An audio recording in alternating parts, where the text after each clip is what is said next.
Assalamualaikum warahmatullahi wabarakatuh.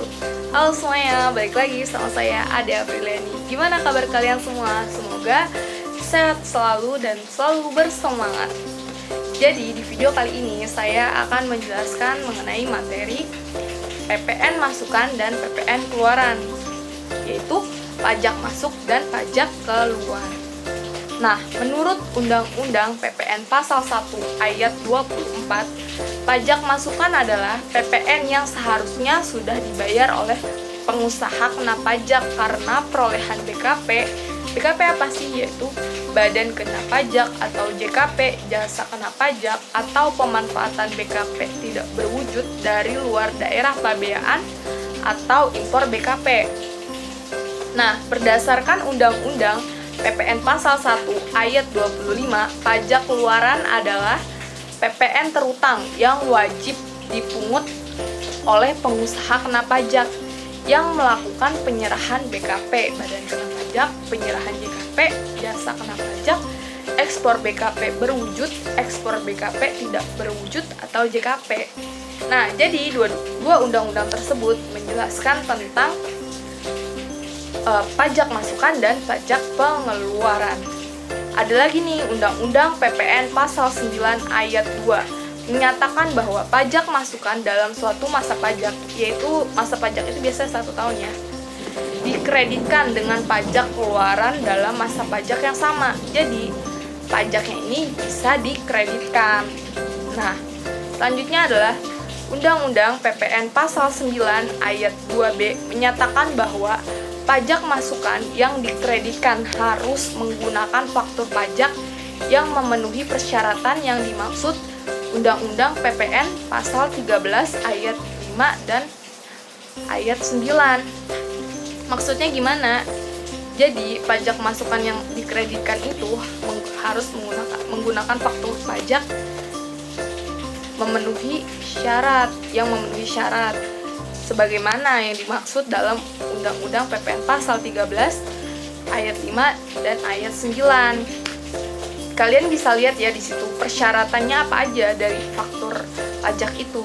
Pokoknya ada di ayat 13 Pasal 13 Ayat 5 dan Ayat 9. Selanjutnya ada Undang-Undang PPN Pasal 9 Ayat 3 yang menyatakan bahwa apabila dalam suatu masa pajak keluaran lebih besar daripada pajak masukan, selisihnya merupakan pajak pertambahan nilai yang harus disetor oleh pengusaha kena pajak.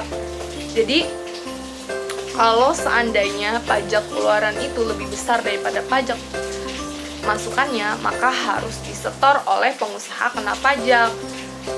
Yang terakhir ada Undang-Undang PPN Pasal 9 Ayat 4 menyatakan bahwa apabila suatu masa pajak masukan yang dapat dikreditkan lebih besar daripada pajak keluaran, maka selisihnya merupakan kelebihan pajak yang dikompensasikan ke masa pajak berikutnya. Jadi gimana maksudnya? Yaitu di undang-undang tersebut kelebihan pajaknya itu bisa dikompensasikan ke masa pajak berikutnya, berarti ke bulan berikutnya. Ingat ya, ini harus diingat. Jika PM itu apa sih? Pajak masuk lebih besar daripada PK, pajak keluar, maka disebut pajak lebih bayar. Nah, sedangkan jika pajak masuknya lebih kecil dari pajak keluar, sama dengan bisa juga disebut pajak kurang bayar. Jadi harus diingat dia lebih besar atau lebih kecil. Contohnya itu PT Milkita Cookies, bisa kita lihat ya, telah dikukuhkan sebagai PKP.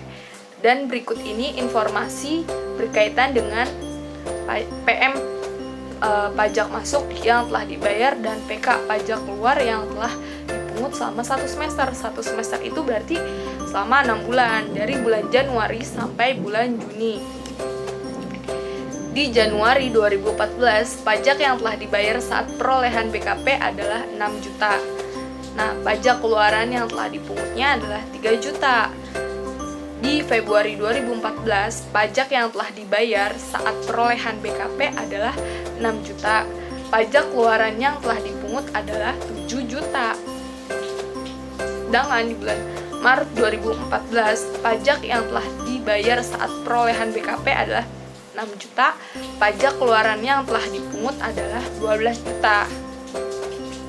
Nah, bisa dilihat selanjutnya, di April 2014, pajak yang telah dibayar saat perolehan BKP adalah 5.500.000.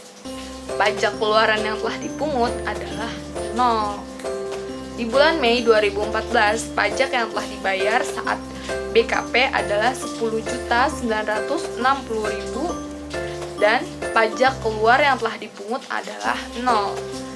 Jadi berdasarkan informasi di atas nih, hitunglah besarnya pajak lebih bayar atau pajak kurang bayar PT Milkitla Cookies pada bulan Januari sampai dengan Juni 2014.